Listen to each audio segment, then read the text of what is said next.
In today's breaking story, lawyers have been left scrambling as Donald Trump just dropped a Microsoft bombshell. How's it going, everybody? Hunter Avalone here with Occupy Democrats. Welcome back to another video. Now, Donald Trump is a joke, and unfortunately, he seems to have absolutely no idea where his power ends. He doesn't see any limits to his authority.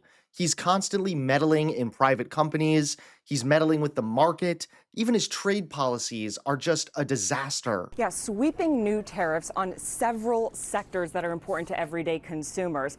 Pharmaceuticals, 100% tariff on pharmaceuticals that are imported into the United States. They have to be brand name and some ingredients as well.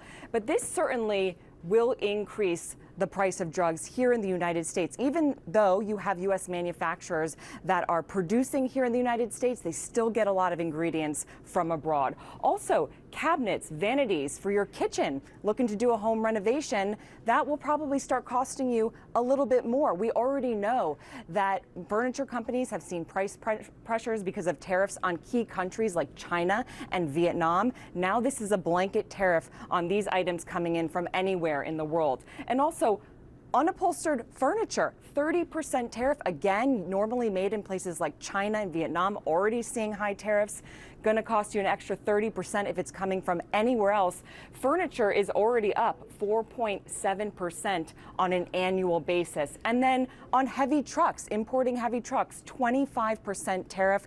We do get here in the United States most of our heavy trucks from Mexico, 78%. And Trump is specifically targeting his critics. But there's people under him who have to execute these orders. So to his henchmen, I would say this: Donald Trump just told you to do something illegal. He told you to do something unconstitutional. It's never too late to do the right thing. You could push back. You could become whistleblowers. You could protect the Constitution. Now, I'm under no illusion that a lot of those people will not do that. And so if they take the second path, then I would say this, Jen: if they don't do the right thing, we are watching. There will be accountability on the other side. When the rule of law is restored, Trump will not be there to save them. He may wrap himself in presidential immunity, but like a mob boss, he's promising to protect them, but he won't ultimately do that in the end. So look, those lieutenants who are responsible for executing those orders, Jen, they are the ones that need to know this is a time of choosing, because America has crossed over that line.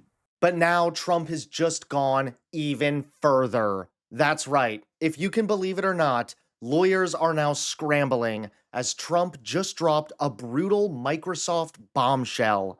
Take a look at today's top story. Now, President Donald Trump is once again pushing the limits of presidential power, dropping a brutal bomb on Microsoft that has lawyers scrambling. In a late-night tirade, Trump demanded that Microsoft fire Lisa Monaco, the company's newly appointed president of global affairs and a former deputy attorney general under President Biden. In his post, Trump branded Monaco a menace to U.S. national security and tied her employment directly to Microsoft's lucrative government contracts, implying those contracts could be at risk if the company doesn't comply. But it didn't stop with social media. Sources say Trump even picked up the phone, calling Microsoft to pressure them directly to fire Monaco. That goes far beyond voicing an opinion and edges into presidential intimidation of a private business. Legal experts were quick to warn that Trump's actions could cross serious lines. By leveraging federal contracts and applying direct pressure on a corporation to terminate an employee,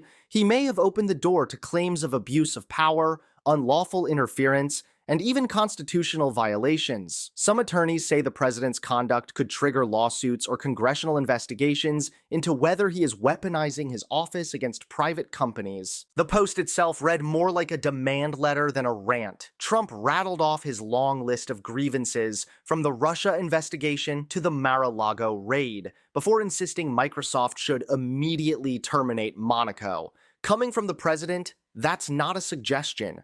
It's a threat. Adding fuel to the fire, conspiracy theorist Laura Loomer publicly took credit for alerting Trump to Monaco's hire, raising further concerns about fringe figures influencing presidential decisions against major American companies. Now, the question isn't just about politics, it's about legality. Trump's attempt to strong-arm Microsoft, both publicly and privately, has attorneys across the country scrambling to determine whether this was simply bluster or a full-blown abuse of presidential power with real legal consequences.